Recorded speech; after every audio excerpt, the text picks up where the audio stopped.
Hi everybody, just wanted to make a video that may help people if you have trouble dealing with your emotions or healing from something, addictions, anything. The biggest part that helped me, okay, first you have to find out what your defects are. Now, when I first started this journey, and I was asked to write down my character defects, I couldn't think of any except snappy, bold, and I would ask other people. The person I was with at the time, he didn't think he had any. So what I'm trying to say is, I was shown by 60 other women in a boot camp type facility what my defects are.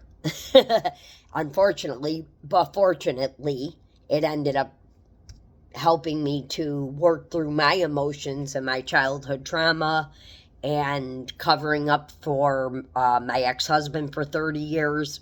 So everybody thought that he was doing nothing and it was all me. I would always hide everything and act like nothing was going on. Okay, so getting back to character defects. Judgmental.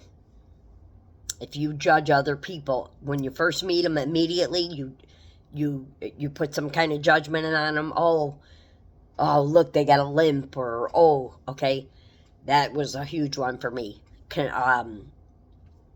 Control, over-controlling, I should say controlling. Didn't even realize, that I wasn't in control of my life, so I was trying to control others, and it didn't work.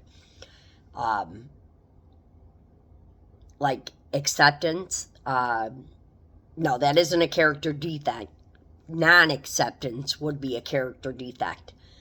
Not being able to put yourself in somebody else's shoes to see what they're going through, because your ego or alter ego, whatever, I don't want people to think that I'm saying you're egotistical, but that is another character defect.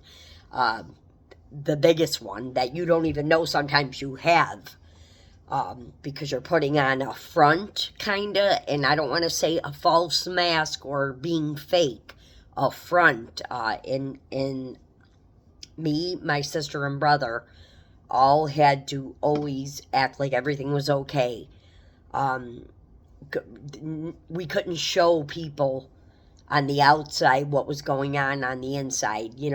That's how my parents were, and it really messed us up. So when you can find your character defects, are you snappy? Are you rude? Are you judgmental? When you find those and work through them and realize, well, maybe that is what I'm doing, and accept it, then you'll be able to heal, because that those defect, the word is that important, of character.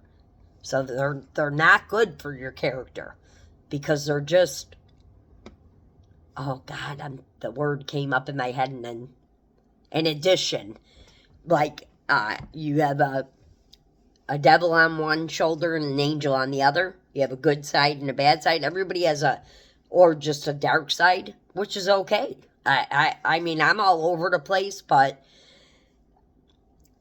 I have a very loving heart, but I get not dark, but let's just say I like to have fun, okay? And maybe I'm not your typical earth angel like people think or whatever, but I'm a good person. And working through these defects allowed me to get back to myself, because those were defects that I picked up from addiction, dysfunctional upbringing, codependency, and codependency is worse than addiction sometimes. You're living somebody else's life and you don't even realize it. So when you get out of it, you're like, who am I really? And that's what I've been going through. But I realized I'm going back to the same person that I was growing up, like 13. I'm starting to remember, I loved music then. I was a dancer, I was a cheerleader, and now I'm going back to myself after like 40 years. So but I chose not to find my defects, nor did I know about these things. And when I learned about these things, of course, I wanted to heal myself. I knew I was doing those things, but you have to figure out. And the women in that place sat me down. And my voice comes off like I want to fight. I don't know. I'm Italian. I for 30 years had to scream over people. And there's another thing. I'm not going to use those excuses. It's just me. And I don't know. I hope this helps. Once you get through those character defects, put them down on paper, get on your knees, give it to God, it'll be taken care of. Once you get on your knees and talk to God, He don't leave you alone.